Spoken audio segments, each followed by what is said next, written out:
Coming up on Mountain News this morning, Senator Mitch McConnell was in Manchester yesterday to discuss substance abuse disorders with the Volunteers of America. And the Commonwealth is about to begin its search for the next state education commissioner after Jason Glass announced his departure earlier this year. Dedicated to Eastern and Southern Kentucky, this is WYMT Mountain News This Morning. Good morning. The time is just about 5:31. There it is. I'm Keaton Hall on your Friday morning. Now let's throw it over to Chief Forecaster Brandon Robinson for a look at your forecast this morning. Yes, sir. We're looking at a decent forecast for a Friday in August. Kind of cooler out there. It's supposed to be a nice football night, right? Exactly. Football Friday night kicks off, and it should be a fantastic one for the folks who are heading up to those games. Let's see what's going on this morning. London Corbin Airport as we head out the door. No major issues over that way. We had some dense fog yesterday. That is not the case today. Everything looking pretty good. Some still clouds out there this morning. That front still on the way through. See those temperatures dropping. Irvine down to 66. They were close to 70 a little earlier. And of course, some cooler air always in Southwest Virginia, down to 71 in Monticello and 72 in Jacksboro. First Alert weather app, we're going to be seeing those temperatures drop a little bit more. I think we get into the mid-60s for most as we head toward the early morning hours. The clouds will linger for just a little bit, and then we'll see the sunshine make a quick appearance as we go deeper into the day. Topping out near 80 degrees, but I think most of us stay in the 70s. Keaton?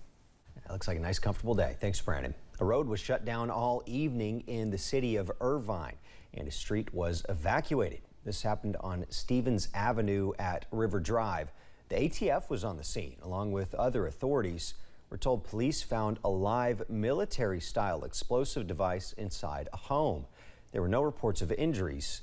The Irvine Police Chief says this started when officers executed an arrest warrant for Marcus Spurgeon late yesterday afternoon for indecent exposure and disorderly conduct.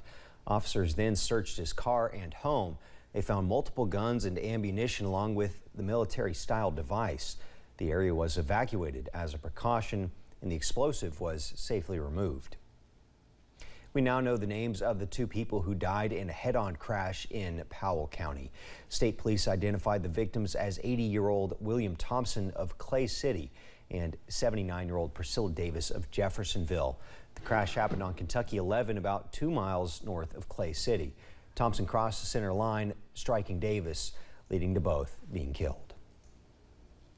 We now also have the names of two people killed in a crash last Friday. It happened in the Gray community. Police say 65-year-old Michael Patrick of Corbin was driving along US 25 East when his vehicle went off the road, hit a tree, and caught fire. Patrick and 61-year-old Katrina Belcher of Barberville both died at the scene. Police are asking for help locating Patrick's next of kin. If you can help, you can call Post 10 in Harlan at 606-573-3131. Police are looking for two people wanted for questioning in a theft investigation. Take a look at your screen. Officers with the Stanton Police Department say the theft happened at the Stanton Food Court in Powell County. They're asking the public to help identify them. If you recognize them, call Powell County Dispatch at 606-663-4116 or leave a message on the Stanton Police Facebook page. Wednesday, two people were arrested at a home in Claiborne County, Tennessee. 47-year-old Ralph Eugene Ray and 53-year-old Wanda Sue Ray were charged with multiple felony crimes related to drug trafficking. Detectives found meth, heroin, and other drugs, along with what was believed to be more than $15,000 in profits from selling illegal drugs. The street value of the drugs found was nearly $300,000. A high school teacher in Wise County, Virginia was arrested after school officials warned police of alleged misconduct. The sheriff's office arrested 28-year-old Timothy Lee Meter on one count of child solicitation and 2 counts of indecent liberties. Meter was employed as a teacher and coach at Union High School in Big Stone Gap, Virginia. After complaints, Meter was immediately banned from all school functions by Wise County Public Schools. He's being held on a $10,000 bond. A victim of an acid attack that happened more than 30 years ago in Lexington has died. In 1991, Demetrius Moore got into a heated argument with a fellow choir member at a church, who then threw drain cleaner on Moore in the middle of the service. She was assaulted for reportedly singing off-key in a previous rehearsal. She was taken to the hospital with severe burn wounds. Family members reflected on Moore's life. She loved people. She loved children. She loved those that needed help. She loved, people that were about like her, that had trauma situations that she could help. The woman who attacked Moore, Naomi Parker, pleaded guilty to assault in 1993 and served 20 years in prison for the attack. U.S. Senate Minority Leader Mitch McConnell hosted the White House drug czar in Manchester yesterday. Several dignitaries, including Senate President Robert Stivers, were there to see the Volunteers of America Mid-States Community Center and to learn more about the expansion of the organization's Freedom House. WIMT's Madison Carmouche has the story. Volunteers of America's Freedom House program works with mothers overcoming substance use disorders.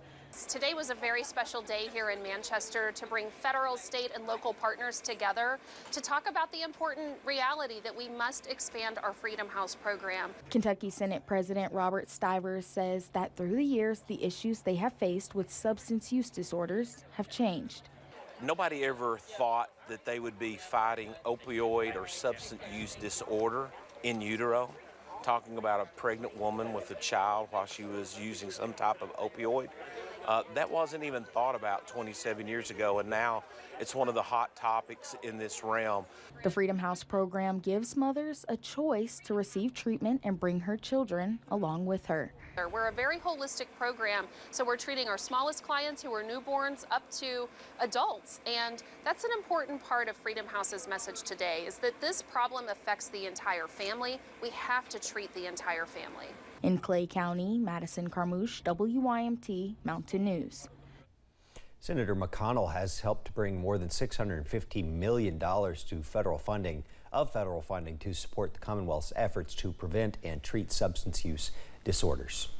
Property taxes could be increasing for more than 100,000 Lexington home and business owners.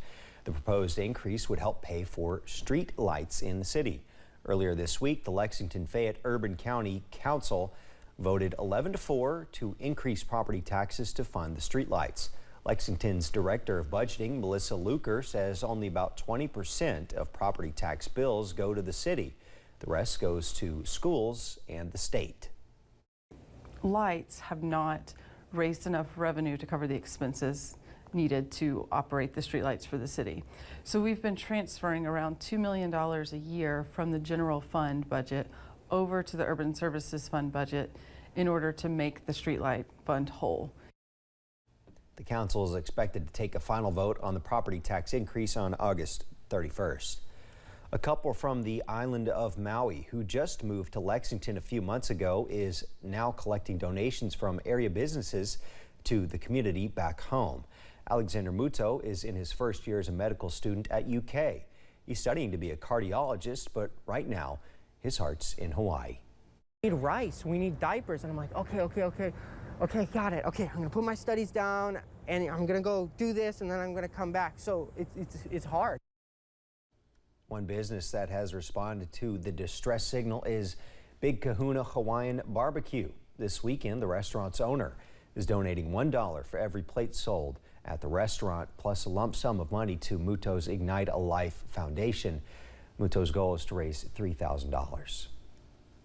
After its recent run of transportation issues, Jefferson County Public Schools will try to restart their school year with elementary and middle school students today. Bus drivers have been practicing their routes, trying to make them more efficient. Some buses have even added stops. JCPS is also planning on more long-term solutions like GPS tracking, so parents know when their kids' buses are running behind. The Kentucky Board of Education has called a special meeting for next week to start discussing how it will choose the next state education commissioner. It comes after Commissioner Jason Glass announced he's leaving the position on September 29th. The Kentucky native and UK grad has taken an associate vice president's position at Western Michigan University. The Kentucky board will meet next Monday morning to begin the process of conducting a national search. We're just weeks away from the start of sports betting in the Commonwealth, and last night we found out more about the timeline. The Kentucky Horse Racing Commission will decide which facilities and apps to approve on August 22nd. You'll be able to pre-register on those approved apps on August 28th. Betting at in-person facilities will officially start Thursday, September 7th. That's the day the NFL season kicks off. And betting on apps on your phone, that's going to start on September 28th. Coming up, Taylor Swift's tour is estimated to bring in over $2 billion after it ends. And what little rain we got overnight, don't you try to read that for me, is on the way out and the sunshine is on the way back. Later this weekend, summer roars back in too. I'll have the latest forecast in about 3 minutes.